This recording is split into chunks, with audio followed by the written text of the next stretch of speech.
Good evening. Good evening. Welcome to the Orange County Historical Society. I wish everybody happy holidays, and thank you all for coming out this evening. We never know what kind of turnout we will get in December. You know, everybody's busy, and so sometimes turnout like this month is a little lower than usual, but that's okay. We're glad that you've taken time out of in this busy time of year to come spend some time with all of us here. Wanted to just make a few items of business. First of all, wanted to mention the next two programs. On January 12th, we have Robert David Breton will be here speaking about the early development of Mission Viejo. And then on February 9th, Mike Stockstill will be here to talk about the history of Irvine Ranch. And his focus is really primarily on the transition years, when it's going from being a actual ranch into the beginnings of development and becoming a city. And he was an executive with the Irvine Company for many years, so he has an inside track. But considering the number of hours and effort he's put into doing serious, solid research, he didn't take it for granted that he knew all the stories. So he's done a really good job at pulling together a new book on the subject, and he'll have those here to sign and sell at the end of the meeting as well.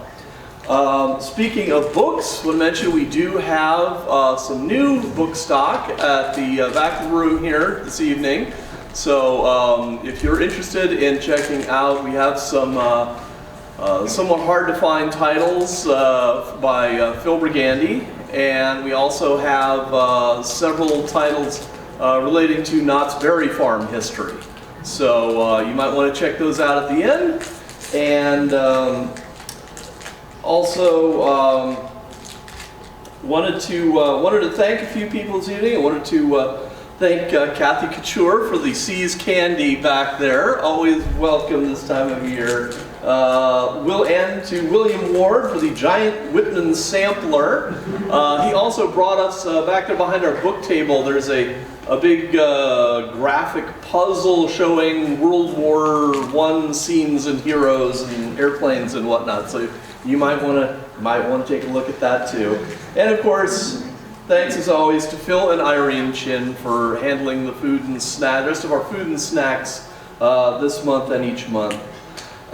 We also had a donation of some books from a member of the society who wanted to remain anonymous. These are various history books or history-related books, and after the meeting, they're over here on the table. I'm just going to ask, do we have anybody here from Brea tonight? Formerly. Okay. Nobody here from, all right. Well, I was just going to say, if there was anybody here who's from Brea and interested in local history, I was going to start out by handing this one out to you directly. This is Esther Kramer's Brea, the City of Oil, Oranges, and Opportunity. But there's a lot of good stuff over here. So do take a look after the meeting and see if there's something you can't live without. Also, I did want to mention the last couple months we've had a few questions. The last couple months we've had a box at the back there at the entrance.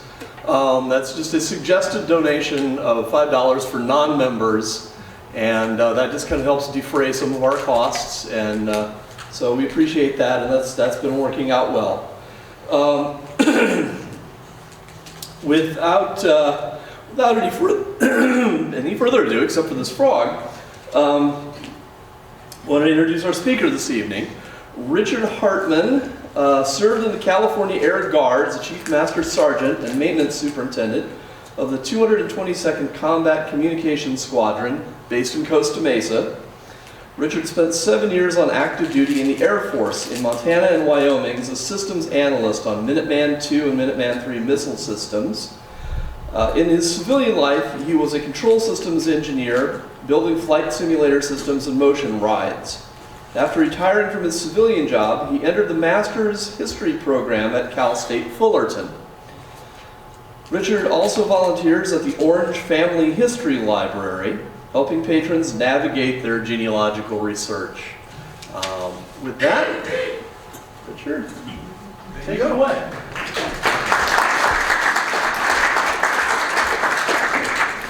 So I'm going to be covering, I have 2 presentations in a row to do. We're going to be talking about the National Guard Company from Santa Ana from 1916 to 1918. And next slide.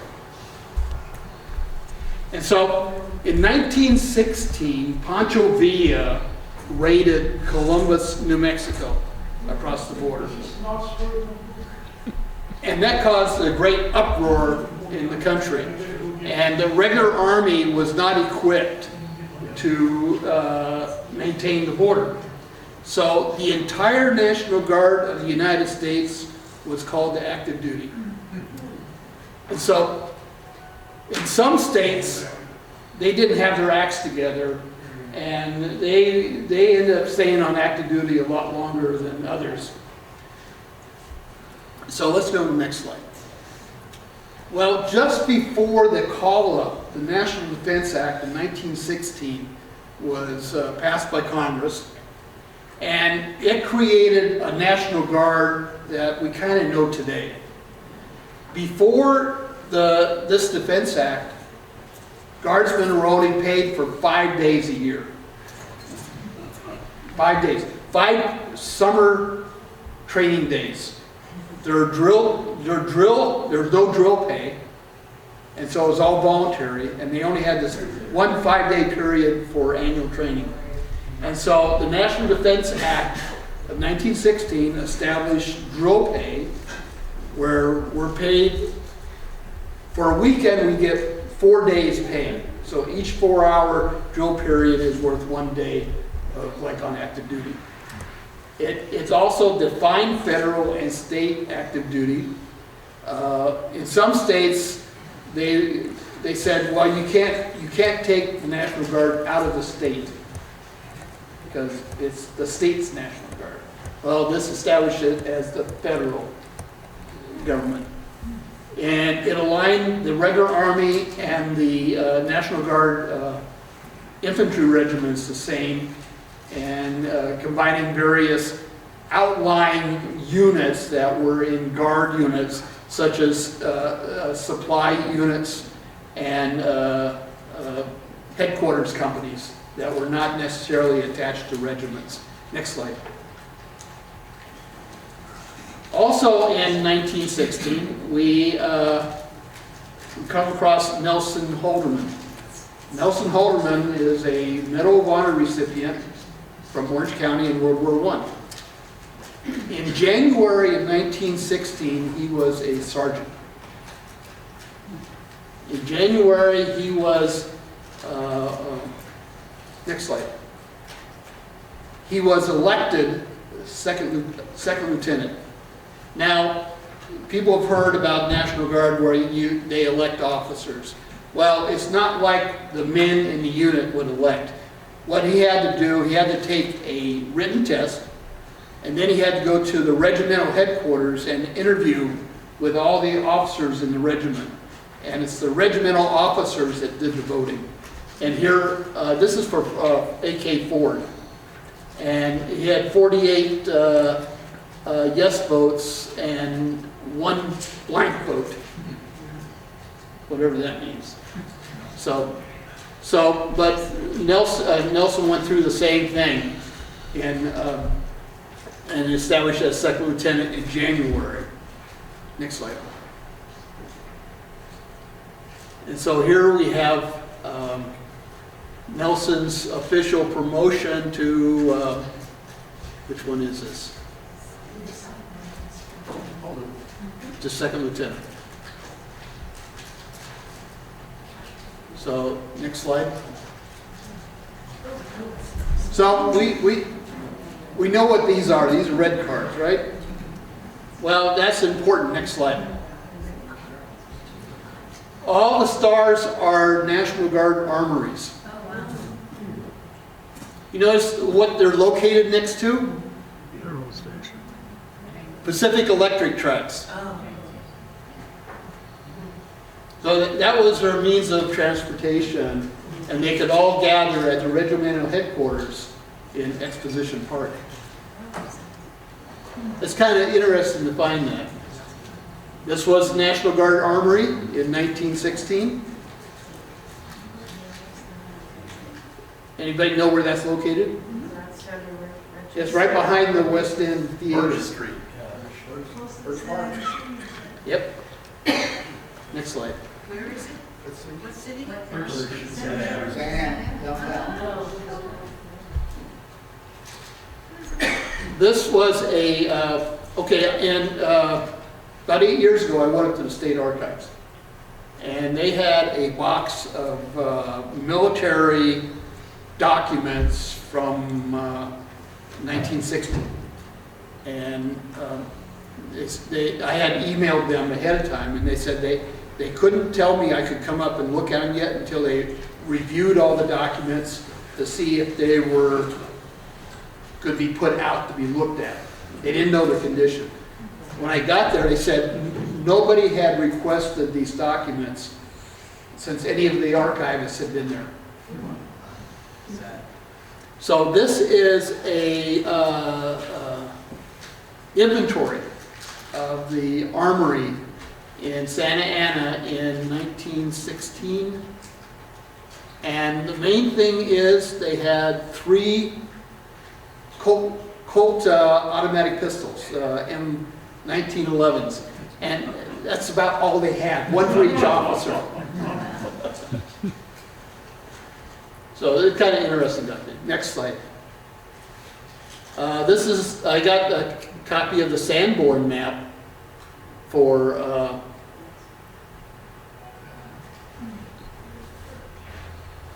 right here, and it's listed here as American Legion. I don't know what year this map was, but it's listed as American Legion. They might have been in there too. Next slide. And so, this is the West End Theater, and behind it is where the armory was. Now, they had to vacate the armory in 1933 because of earthquake damage. And that's when they got authorization to build a new armory. Next slide.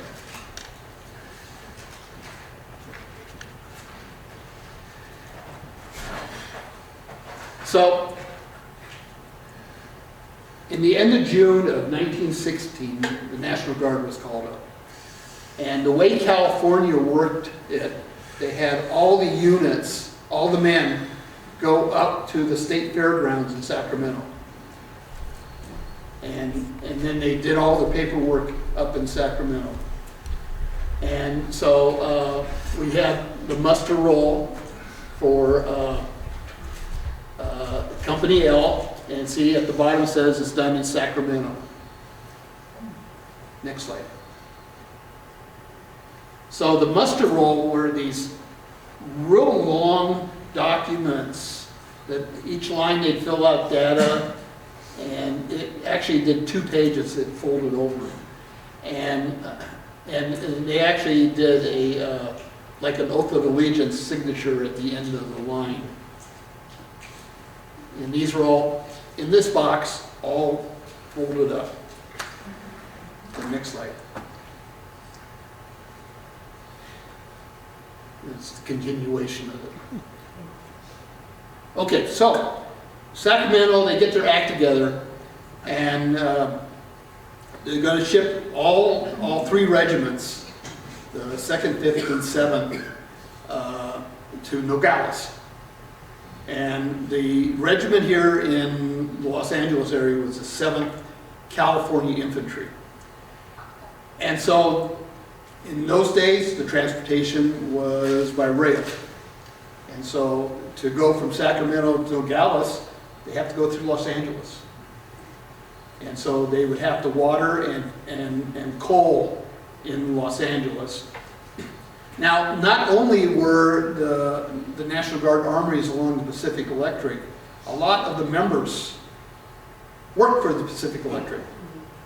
And so the wives knew who to call to find out when this classified train was going to come in and water and coal in Los Angeles. And so all the wives and kiddies were down there to meet the train in East LA when they pulled in. And it's supposed to be a secret, right? And so they get to Nogales, and initially, let's see, next slide, where do we have? Initially, they put them in what's called Camp Little. And this is kind of like in Nogales on the American side. Well, you can see that's low-lying country. And in July and August, it's monsoon season. And so what they're doing, they're just creating lots of mosquitoes. So they ended up moving them. Next slide. There's Camp Little. See, it's in a bowl there.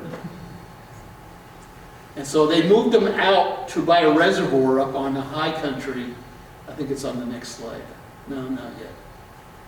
No, I got a slide of that. It's coming up. And so what they did, they guarded the border. Now, the comment was, I think, photographer waited for an opportunity when the Mexican guard had to come in from the field from working, and so he didn't have all the gear, he just had his rifle. And this border ran right down the main street in Nogales. So you can see how secure it is. Got monuments. The next slide. And there it is. One side's Mexico, the other side's US.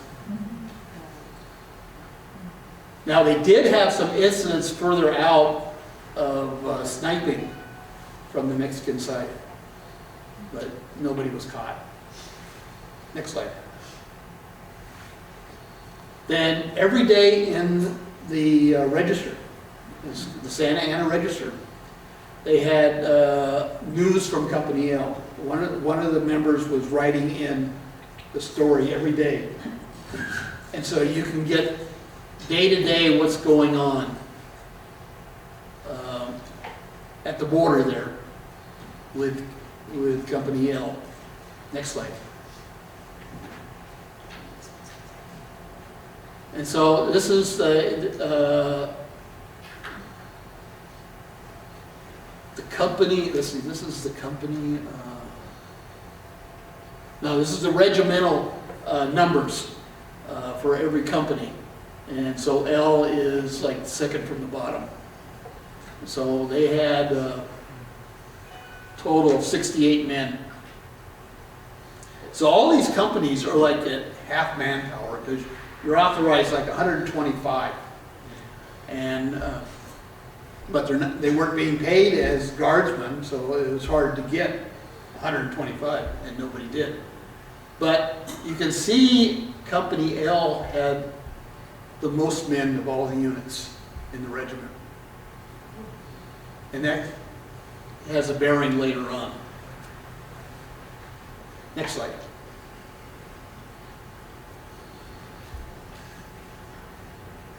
The, let's see, which one is this?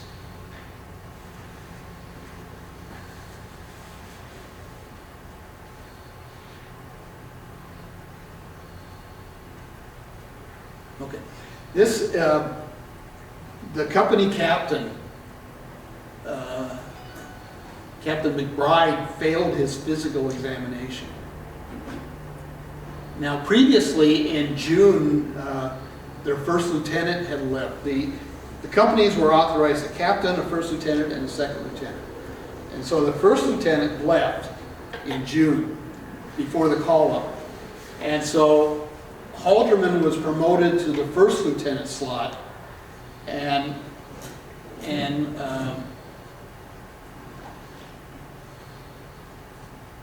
so at Nogales, the captain of the company failed his physical exam. His eyesight was too bad. And so Holderman was appointed captain of Company L in September of 1916.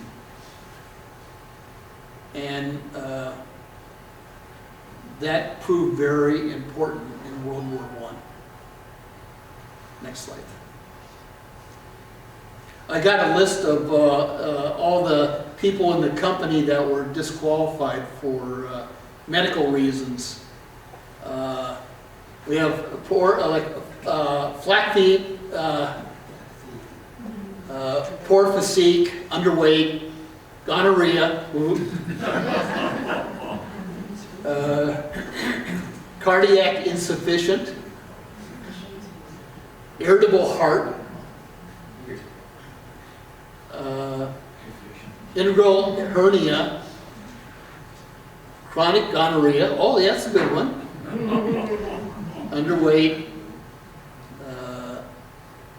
Then there, yeah, more gonorrhea, defective vision, flat feet, defective teeth,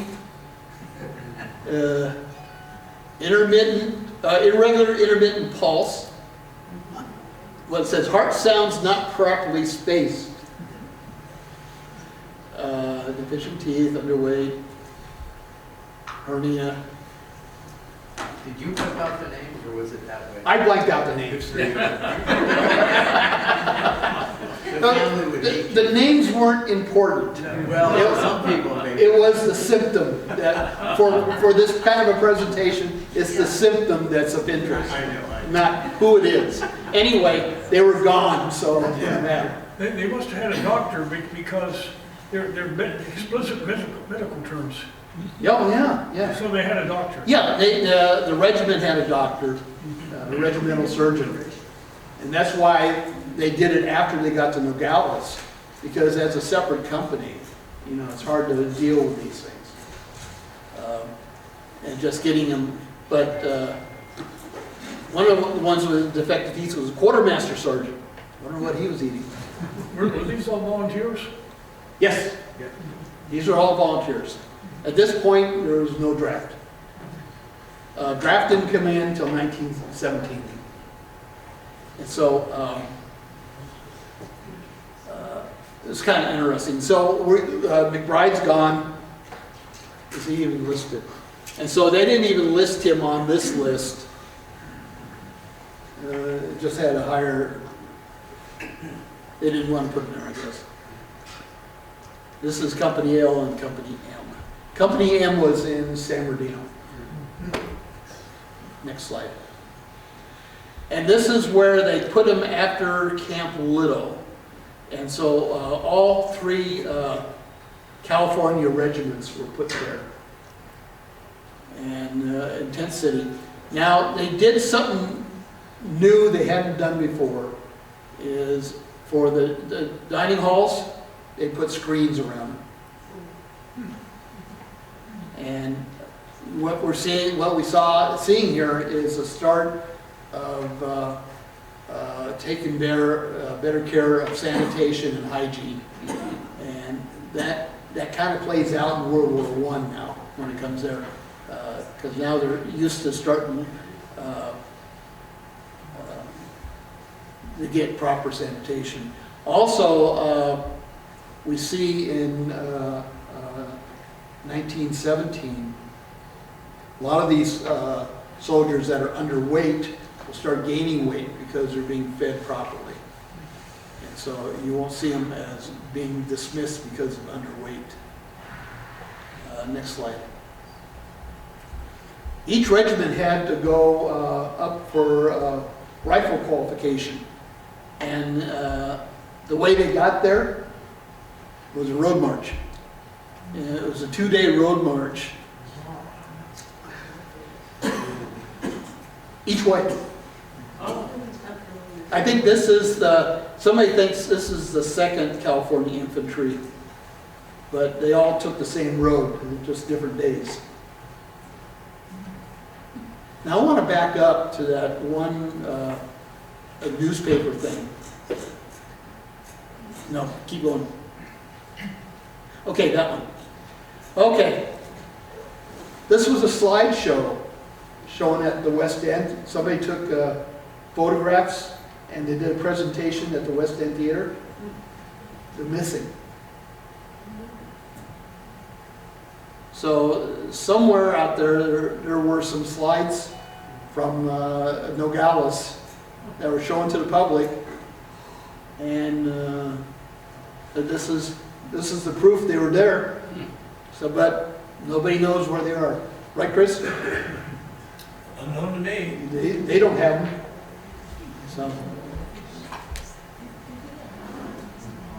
So keep your eyes open for these, probably like big slides like that. Yeah, probably. Back. Yeah, let's go back to where we were. Okay. So in October, the California Guard regiments were relieved, and they came back to LA, and they bivouacked right here, where the Rose Garden is, that Exposition Park. That building there was the regimental armory. Yeah, I've been there. Yeah. And so they were there, bivouacked, in the November 1916 election. And at that point, there were no absentee ballots.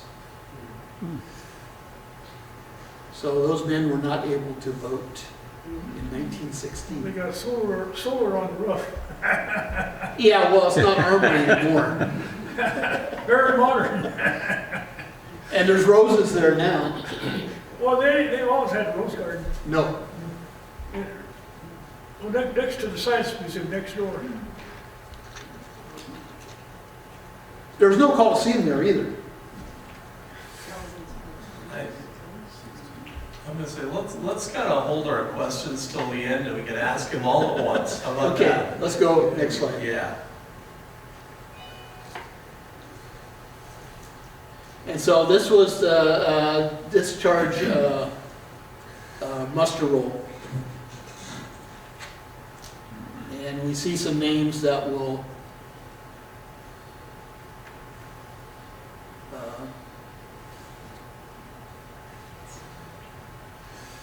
show up later in World War I. And there's one name that I personally know too. So anyway, next slide.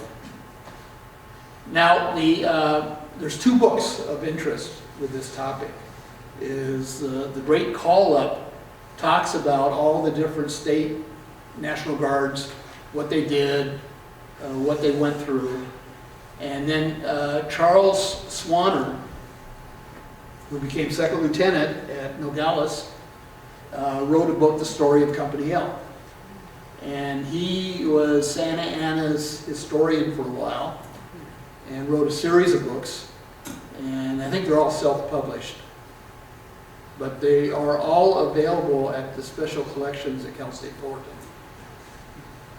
And the one on Story of Company L is available on eBay. Copies. So we can talk about that later too. So let's go to the next presentation.